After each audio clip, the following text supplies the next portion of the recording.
Okay, so this is Mr. Berger. He is an AP/IB teacher here at Land Lakes High School. He has recently submitted his first book into publishing, is getting many people buying them from his Amazon website. And this is the first exclusive interview for Mr. Berger. So I have a couple of questions for you. Um, when did you first realize you wanted to be a writer?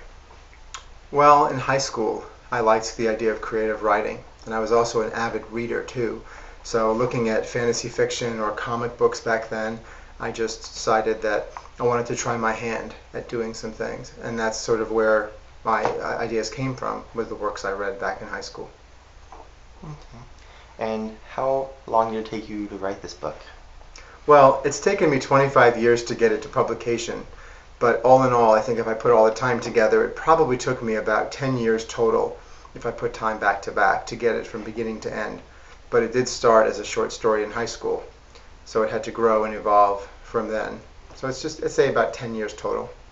Okay, and did you ever suffer from writer's block? And if so, what did you do about it? All the time. Writer's block is one of those things every writer dreads, but one of the things I did is I just kept writing. I would write whatever thoughts popped into my head at the time. Anything, even if it was nonsense, and just trying to unstop it like a drain.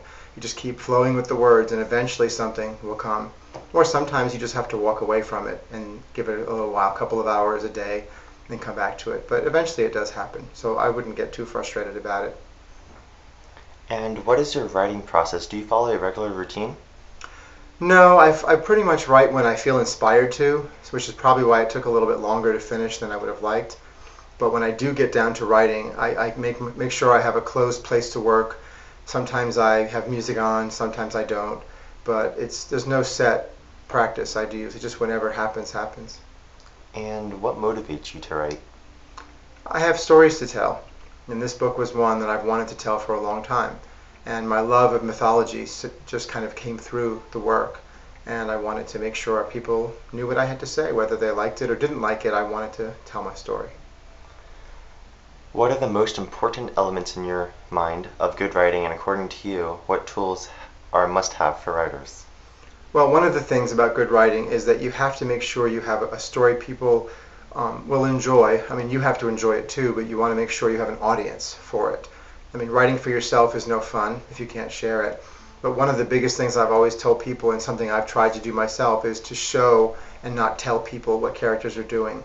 Describe their behavior, describe what they're doing, not just tell them that John is angry. Find a way to show them how John is behaving, and that let the reader decide, what that looks like in his head.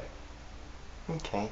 And what was one of the most surprising things you learned in creating your book? I learned about patience, because there were times when I wanted the ideas to come right then, and they wouldn't. And I had to learn to just get up, close down Microsoft Word, and walk away, and just hope that the idea would come later sometime before I was, 60. But eventually they do come. But it did surprise me how much patience I actually had to see this through. And what books or authors have influenced your life for writing? Well, things from the Iliad and the Odyssey, all the way through comic books. I've been an avid comic book reader, DC Comics mostly. Other books like Terry Goodkind,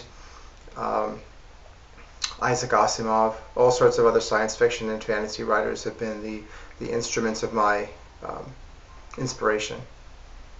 And what actually made you start writing? Just an interest in getting something out there. I was never the best musician. I was never the best artist. But I knew I had a way with words, although I was a little rougher on the edges in high school, but I knew I had a way of crafting a phrase or saying something that people could look at with a little more interest. So that's where I took it. Okay, so if I was to start writing a book right now, would you have any suggestions to help me become a better writer? And if so, what are they? Well, first of all, don't edit as you write. Just write everything out the way it comes out of your head. If you stop to edit as you're writing, you'll end up going back and forth so long, the ideas will just stop coming. The other idea is just tell a story. What story do you want other people to read? It should be something that you have within inside you, that you're not trying to cater to a specific audience, but it should be something that you already like. Okay, and do you have plans for a new book, or is this book part of a series? This book is part of a series. Ideally, I'd like it to be a trilogy. I already have the sequel in the works.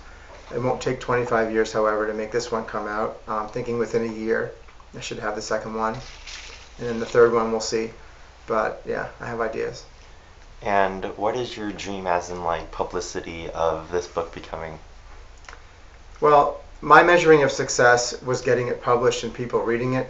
I don't have aspirations for movies or TV shows or anything along those lines. I'd rather it just be something people read. If it goes further, that's wonderful. But I'm not one of those people who's striving to make millions off of writing a book. I already have a job and a career that I love.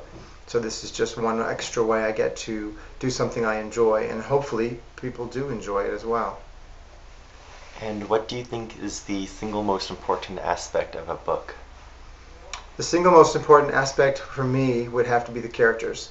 People that you can identify with and understand, people that you can hate, people that you can love, people that you look at and find pieces of yourself within them, or people that you would never talk to in real life, and maybe you identify with a piece of them and you would never tell anyone that you feel that way. But that's the most important, to me at least. And do you take pieces of your life and hint them into your book? Actually, no, I haven't.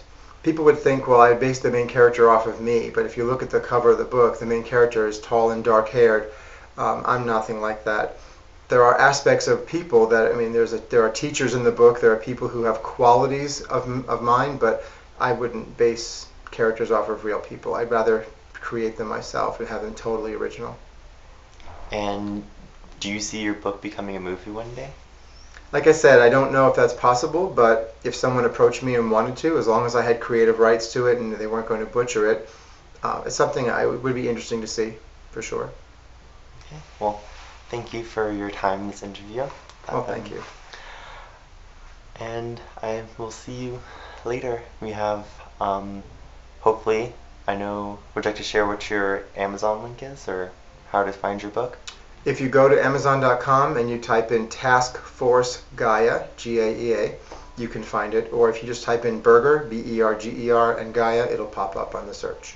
Okay, well, thank you. And well, hopefully we'll all see you in another interview soon, maybe with your other book. All right, thank you.